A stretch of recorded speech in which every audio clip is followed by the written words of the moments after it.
Welcome to exam सहपाठी। आज के इस वीडियो में हम जूनियर के ज्योग्राफी के सिलेबस के क्रम में भारत का भौतिक स्वरूप टॉपिक के अंतर्गत समुद्र तटीय मैदान और द्वीप समूहों का अध्ययन करेंगे। आइए इसको स्टार्ट करते हैं। सबसे पहले देखते हैं तटीय मैदान को। तो गुजरात से जो महाराष्ट्र तक और गोवा तक का जो तट होता है उसको हम कोंकण तट कहते हैं। यहाँ से आपका स्टार्ट होता है, इस तरह से नीचे तक जाता है। तो अगर यहाँ तक गोवा तक है तो ये आपका हो गया कोंकण तट। उसके बाद कर्नाटक तक, अगर यहाँ कर्नाटक तक हो गया वो आपका हो गया कन्नड़ तट। उसके बाद केरल से लेके कन्याकुमारी तक, कन्याकुमारी आपका यहाँ पर है तो ये आपका हो जाता है मालाबार तट। ठीक है ना, केरल से कन्याकुमारी तक मालाबार तट बोलते हैं। कर्नाटक तट को बोलते हैं कन्नड़ तट। और गुजरात, महाराष्ट्र और गोवा तक का जो तट है वो आपका कोंकण तट है। उसके बाद आंध्र प्रदेश और ये कन्याकुमारी से जो तमिलनाडु तक का क्षेत्र है, मान लीजिए कन्याकुमारी से तमिलनाडु तक का क्षेत्र, ये आपका हो गया कोरोमंडल तट। ठीक है। उसके बाद आंध्र प्रदेश, उड़ीसा और पश्चिम बंगाल का जो तट है ये आपका हो जाता है उत्कल तट। ठीक। अब उसके बाद यहाँ पे उड़ीसा के पास महानदी है और इधर आपका जो है गोदावरी नदी है। ठीक है ना। इन दोनों के बीच में जो क्षेत्र होता है उसको बोलते हैं उत्तरी सरकार तट। और उसके बाद बचता है आपका नीचे गोदावरी से लेकर कृष्णा तक का, वो होता है आपका गोलकुंडा तट। ठीक है ना। तो इस वाले फिगर में आप देख सकते हैं। ठीक। तो ये जो गोदावरी और कृष्णा के बीच का जो क्षेत्र था ये आपका गोलकुंडा तट था। और ये महानदी से लेकर गोदावरी तक का जो क्षेत्र है इसको हम उत्तरी सरकार तट बोलते हैं। ठीक है ना, उत्तरी सरकार तट। ठीक। और ये आपका देखिए गुजरात से लेके गोवा तक का कोंकण तट, गोवा से लेके कर्नाटक तक कन्नड़ तट, और कर्नाटक यहाँ पे केरल वाला जो एरिया आता है कर्नाटक के बाद से कन्याकुमारी तक, ये आपका मालाबार तट हो गया। कन्याकुमारी से लेके पूरा तमिलनाडु वाला जो क्षेत्र है वो आपका कोरोमंडल तट है। और उसके बाद तमिलनाडु के बाद आंध्र प्रदेश, उड़ीसा और पश्चिम बंगाल तक के तट को बोलते हैं उत्कल तट। ठीक है ना। और ये जो उत्तरी सरकार तट और जो है गोलकुंडा तट है ये नदियों के बीच के क्षेत्र है। महानदी और गोदावरी के बीच में क्या है, तो महानदी और गोदावरी के बीच में आपका उत्तरी सरकार तट, और गोदावरी और कृष्णा नदी के बीच का जो तट है वो है आपका गोलकुंडा तट। तो आप इसको याद रखेंगे। ठीक है। और ये जो पश्चिमी तटीय मैदान हैं ये संकरे हैं, ये थोड़ा संकरे हैं, और जबकि पूर्वी तटीय मैदान है ये अपेक्षाकृत चौड़े हैं। ठीक है ना। पश्चिमी तटीय मैदान में कोई भी बड़ी नदी नहीं है, लेकिन पूर्वी तटीय मैदान में भी आपने देखा महानदी, गोदावरी, कृष्णा और कावेरी नदियाँ ये आपके पूर्वी तटीय मैदान की ओर थीं। ठीक है ना। तो आप ये देखिए कि और ये जो नदियाँ हैं ये इधर की ओर आपका बे ऑफ बंगाल भी है, इधर की ओर पूर्वी तट की ओर। तो ये नदियाँ जो है अपना बंगाल की खाड़ी में जल गिराने से पहले डेल्टा का निर्माण करती हैं। तो डेल्टा का निर्माण नदियाँ करती हैं। ठीक है, ये आप याद रखेंगे। अब हम देखते हैं कि पूर्वी तटीय मैदान की प्रमुख झीलें कौन सी हैं। तो पूर्वी तटीय मैदान आपका इधर साइड में है। ठीक है ना, ये वाला आपका पूर्वी साइड है। तो इधर आपका चिल्का झील है, कोलेरू और पुलिकट झील है। पूर्वी तटीय मैदान क्या है, ये बहुत उपजाऊ क्षेत्र है। यहाँ पर धान या चावल की अच्छी उपज होती है। आप देखते हैं कि सबसे ज़्यादा आपके उड़ीसा, झारखंड, इन सब वाले क्षेत्रों में जो है चावल की फसल अच्छी होती है। इसीलिए, और ये सब कहाँ पे है, ये सब पूर्वी तटीय मैदान पे हैं। ठीक है ना। पश्चिमी तटीय मैदान में क्या होता है, पश्चिमी तटीय मैदान इधर साइड में होता है। तो इधर की ओर क्या होते हैं, मसाले, नारियल और रबड़ की खेती की जाती है। तो पश्चिमी तटीय मैदान में मसाले, नारियल और रबड़ की खेती। पूर्वी तटीय मैदान उपजाऊ क्षेत्र है जहाँ पे चावल या धान की अच्छी फसल होती है। ठीक। अब हम देखते हैं भारत के घाट के बारे में। पहले हम देखेंगे पश्चिमी घाट के बारे में। पश्चिमी घाट को सह्याद्री भी बोला जाता है, ये आप याद रखेंगे। पश्चिमी घाट को सह्याद्री बोला जाता है। पश्चिमी घाट यानी कि सह्याद्री का विस्तार एक समान है, यानी कि जो पश्चिमी घाट है वो एक समान है, जबकि पूर्वी घाट बीच में कटा छटा है। तो पश्चिमी घाट जो है ये एक समान इस तरह से फैला हुआ है, जबकि पूर्वी घाट इस तरह से आपका कटा छटा हुआ है। ठीक है ना। और गुजरात में ताप्ती नदी से लेकर के तमिलनाडु में कन्याकुमारी तक पश्चिमी घाट का विस्तार है। तो गुजरात यहाँ से इधर साइड में है, तो यहाँ से लेके जो है कन्याकुमारी तक, ठीक है ना, यहाँ तक आपका पश्चिमी घाट का विस्तार है इस तरह से। और पूर्वी घाट तो अभी इधर इधर साइड में होगा। ठीक। पश्चिमी घाट में क्या है, एक मोड़दार पर्वत श्रृंखला है। तो मोड़दार पर्वत श्रृंखला, एक और आपको हिमालय के बारे में बताया गया था। तो पश्चिमी घाट का जो एरिया है ये भी आपका मोड़दार पर्वत श्रृंखला है। हिमालय पर्वत श्रृंखला के बाद यह भारत की दूसरी सबसे लंबी पर्वत श्रृंखला है। तो भारत की, ठीक है ना, भारत की दूसरी सबसे लंबी पर्वत श्रृंखला है। कौन सी, पश्चिमी घाट, जिसको हम सह्याद्री बोलते हैं। ठीक। पश्चिमी घाट पर उत्तर से दक्षिण निम्नलिखित चोटियाँ और पर्वत स्थित हैं। तो उत्तर से दक्षिण के क्रम में ये दी गई हैं। तो इधर में आपका जो है इधर साइड से लेके इधर की ओर जो है दिया गया है। तो सबसे ऊपर उत्तर में कौन सा है, सलहर चोटी, उसके बाद आपका कलसूबाई चोटी, फिर महाबलेश्वर चोटी महाराष्ट्र में, कुदरमुख चोटी कर्नाटक में, नीलगिरी पर्वत, अन्नामलाई पर्वत और कार्डामम पर्वत, ठीक है ना। तो ये जो आपकी पश्चिमी घाट की जो सबसे ऊंची चोटी है ये आपका है कलसूबाई। तो आपका जो पश्चिमी घाट की सबसे ऊंची चोटी है कलसूबाई है, ठीक है ना।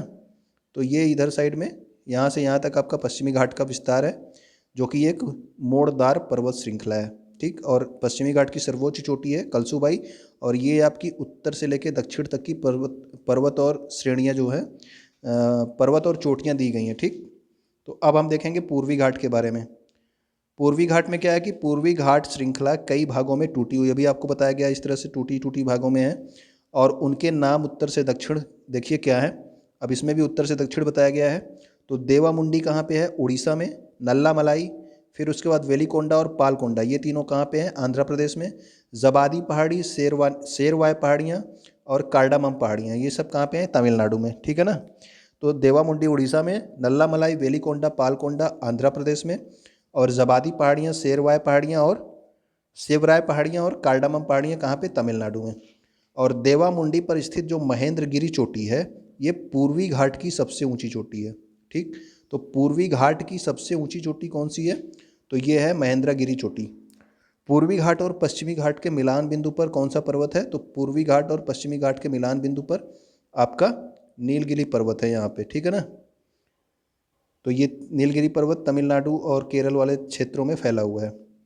अब देखेंगे हम भारत के द्वीप समूह के बारे में। तो दो द्वीप समूह है, एक तो है आपका लक्षद्वीप द्वीप समूह, दूसरा आपका जानते हैं कि अंडमान एंड निकोबार द्वीप समूह है, ठीक। तो पहले देखते हैं लक्षद्वीप द्वीप समूह के बारे में। तो यह अरब सागर में स्थित है, ठीक। तो लक्षद्वीप द्वीप समूह किधर साइड में है, यहाँ साइड में, ठीक है ना। यहाँ पे छोटे छोटे द्वीप हैं, और अंडमान निकोबार आपके उसमें है, क्या बोलते हैं, बे ऑफ बंगाल में। तो यह केंद्र शासित राज्य भी है, ठीक है ना, और इसकी राजधानी कवरत्ती है। तो लक्षद्वीप की राजधानी कवरत्ती याद रखेंगे। यह एक मूंगा द्वीप या प्रवाल द्वीप है। तो प्रवाल भित्तियाँ भी यहाँ पे पाई जाती हैं, इसलिए इसको बोला जाता है प्रवाल द्वीप या मूंगा द्वीप। वर्तमान में यहाँ पर 36 द्वीप हैं। तो लक्षद्वीप द्वीप समूह में इस समय 36 द्वीप हैं, इसीलिए इसको द्वीप समूह बोला जाता है, कई द्वीपों का समूह, ठीक है ना। और यहाँ पे देखिए जो कुछ द्वीप निम्नलिखित कौन कौन से दिए गए हैं, अमीनी द्वीपी द्वीप समूह। तो अमीनी द्वीपी द्वीप समूह जो है, द्वीपी द्वीप समूह जो है, यह लक्षद्वीप का सबसे बड़ा द्वीप समूह है। तो लक्षद्वीप का जो सबसे बड़ा द्वीप समूह है कौन सा है, अमीनी द्वीपी द्वीप समूह। आंद्रतो द्वीप क्या है, यह लक्षद्वीप का सबसे बड़ा द्वीप है, ये सिंगल है, ठीक है ना। ये द्वीप समूह की बात कर रहा है। अमीनी द्वीपी द्वीप समूह जो है ये लक्षद्वीप का सबसे बड़ा द्वीप समूह है, और आंद्रतो द्वीप जो है लक्षद्वीप का सबसे बड़ा द्वीप है। तो एक सिंगल द्वीप है जो सबसे बड़ा है, आंद्रतो द्वीप, ठीक। अब हम देखते हैं अंडमान निकोबार द्वीप समूह के बारे में। इसे क्या बोलते हैं, एमरल्ड द्वीप समूह या फिर पन्ना द्वीप समूह बोलते हैं। देखिए अभी आपको बताया गया कि जो आपका लक्षद्वीप द्वीप समूह था वो था मूंगा द्वीप समूह या प्रवाल द्वीप समूह, लेकिन आपका जो अंडमान निकोबार द्वीप समूह है इसको पन्ना द्वीप समूह या फिर एमरल्ड द्वीप समूह कहा जाता है। और इसमें 4 अंडमान और 3 निकोबार हैं। कौन कौन से, देखिए, उत्तरी अंडमान, मध्य अंडमान, दक्षिणी अंडमान और लघु अंडमान। तो इस तरह से हैं, ठीक है ना। उत्तरी अंडमान हो गया, मध्य अंडमान हो गया, दक्षिणी अंडमान हो गया, लघु अंडमान, उसके बाद कार निकोबार, लघु निकोबार, और उसके बाद एक आपका ग्रेट निकोबार, ठीक है, नीचे की ओर। अब देखते हैं कि उत्तरी अंडमान निकोबार की जो सबसे ऊंची चोटी है तो वो क्या है, सैडल पीक। तो सैडल पीक का नाम आप याद रखेंगे कि अंडमान निकोबार की सबसे ऊंची चोटी क्या है, सैडल पीक, और ये किस पर स्थित है, उत्तरी अंडमान पर, ठीक है ना। उत्तरी अंडमान पर अंडमान निकोबार की सबसे ऊंची चोटी है जो कि है सैडल पीक, और उत्तरी अंडमान पर ही नारकोंडम सुषुप्त ज्वालामुखी भी स्थित है। तो नारकोंडम सुषुप्त ज्वालामुखी के बारे में आपको पढ़ाया गया है। तो ये कहाँ पे स्थित है, उत्तरी अंडमान पर। और मध्य अंडमान पर जो आपका एकमात्र सक्रिय ज्वालामुखी है भारत का, बैरन द्वीप, वो आपका कहाँ पे है, तो वो आपके मध्य अंडमान क्षेत्र में है, ठीक। और मध्य अंडमान ही अंडमान निकोबार का सबसे बड़ा द्वीप है। तो देखिए ये अभी आपको बताया गया ना, 4 अंडमान और 3 निकोबार, इन सब में जो सबसे बड़ा द्वीप है वो आपका मध्य अंडमान है, ठीक। और सबसे ऊंची चोटी जो है उत्तरी अंडमान पर है, उसका नाम क्या है, सैडल पीक। नारकोंडम सुषुप्त ज्वालामुखी उत्तरी अंडमान पर है। मध्य अंडमान पर बैरन द्वीप है, जो कि एक सक्रिय ज्वालामुखी है, भारत का एकमात्र सक्रिय ज्वालामुखी। ठीक, तो अन्य महत्वपूर्ण तथ्य देख लेते हैं हम इसमें। अरावली पर्वत जो है, अरावली पर्वत की जो सर्वोच्च शिखर है, सर्वोच्च चोटी है, वो क्या है, गुरु शिखर है। ठीक है ना, ये क्वेश्चन डायरेक्ट आपके एग्जाम्स में पूछे जाते हैं, तो इसको आप याद रखेंगे कि अरावली पर्वत की सर्वोच्च चोटी गुरु शिखर है। बुंदेलखंड पठार का विस्तार कहाँ पे है, तो उत्तर प्रदेश और मध्य प्रदेश के क्षेत्रों में फैला हुआ है। उत्तर प्रदेश इंपॉर्टेंट है, ठीक है ना। बुंदेलखंड का विस्तार जो है, बुंदेलखंड पठार का विस्तार उत्तर प्रदेश और मध्य प्रदेश क्षेत्रों में फैला हुआ है। जो विंध्याचल पर्वत है, इसको भारत का विभाजक कहा जाता है। विंध्याचल पर्वत को भारत का विभाजक कहा जाता है। यह उत्तर भारत को दक्षिण भारत से अलग करता है। क्यों? क्योंकि यह उत्तर भारत को दक्षिण भारत से अलग करता है, इसीलिए इसको भारत का विभाजक कहते हैं। और अमरकंटक पठार से नर्मदा और सोन नदी निकलती है। ठीक, तो ये डायरेक्ट क्वेश्चन इस तरह से पूछे जाते हैं कि सोन नदी जो है किस पठार से निकलती है, तो अमरकंटक पठार से नर्मदा और सोन नदी निकलती है। ठीक, तो अब देखेंगे हम सतपुड़ा रेंज में महादेव पहाड़ी पर मध्य प्रदेश की सबसे ऊंची चोटी धूपगढ़ चोटी है। तो धूपगढ़ चोटी के बारे में भी आपसे क्वेश्चन आता है, किस रेंज में है, तो ये आपके सतपुड़ा रेंज में महादेव पहाड़ी पर स्थित है। ठीक है ना, ये मध्य प्रदेश की सबसे ऊंची चोटी है धूपगढ़ चोटी। दंडकारण्य पठार जो है, यहाँ से इंद्रावती नदी निकलती है, जिस पर छत्तीसगढ़ में चित्रकूट जलप्रपात स्थित है। तो चित्रकूट जलप्रपात आपसे पूछा जाता है कि कहाँ पे है, तो ये आपके छत्तीसगढ़ में, और नदी पूछी जाती है तो वो आपकी इंद्रावती नदी पर है। ठीक है ना, दंडकारण्य पठार से निकलती है इंद्रावती नदी, और जिस पर छत्तीसगढ़ में चित्रकूट जलप्रपात स्थित है। तो चित्रकूट जलप्रपात आप उत्तर प्रदेश नहीं लगाएंगे। ठीक, तो चित्रकूट जलप्रपात कहाँ पे है, छत्तीसगढ़ में, और इंद्रावती नदी पर। चित्रकूट जलप्रपात को ही भारत का नियाग्रा जलप्रपात कहते हैं। तो नियाग्रा जलप्रपात के बारे में आप पढ़े हैं, तो ये जो है भारत का नियाग्रा जलप्रपात किसको बोलते हैं, तो ये बोलते हैं चित्रकूट जलप्रपात को। उत्तर पूर्वी पठार को मेघालय का पठार या शिलांग का पठार भी कहते हैं। तो उत्तर पूर्वी पठार आप जानते ही हैं, उत्तर पूर्व वाले एरिया में रहेगा, तो उसको मेघालय का पठार या शिलांग का पठार कहते हैं। और इसी पर जो है गारो, खासी और जयंतिया पहाड़ियाँ स्थित हैं। तो गारो, खासी, जयंतिया पहाड़ी और ये जनजातियाँ भी हैं। ये आपसे पूछा जाता है ये कहाँ पाई जाती है, तो ये मेघालय और शिलांग वाले क्षेत्र में पाई जाती हैं। ठीक है ना, तो मेघालय में कौन कौन कौन सी जातियाँ पाई जाती हैं, जनजातियाँ, तो गारो, खासी, जयंतिया, और ये तो तीनों एक पहाड़ियाँ भी हैं। ये किस किस पठार में है, मेघालय के पठार में। ठीक, अब अन्नामलाई पर्वत पर केरल में अन्नाईमुड़ी चोटी स्थित है। यह दक्षिण भारत की सर्वोच्च चोटी है। तो दक्षिण भारत की सर्वोच्च चोटी कौन सी है, अन्नाईमुड़ी, और ये किस पर्वत पे है, अन्नामलाई पर्वत पर। नीलगिरी पर्वत पर तमिलनाडु में डोडा बेट्टा चोटी है, और यह दक्षिण भारत की दूसरी सर्वोच्च चोटी है। तो ये पहली सर्वोच्च चोटी और दूसरी सर्वोच्च चोटी दोनों पूछा जाता है।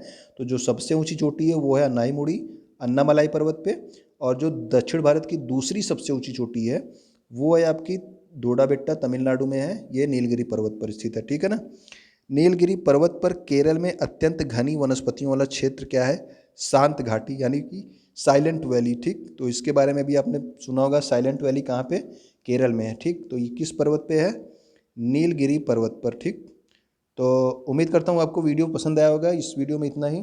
अगर पसंद आया तो आप वीडियो को लाइक करेंगे और अपने दोस्तों तक भी शेयर करेंगे। वीडियो देखने के लिए आपका बहुत बहुत धन्यवाद।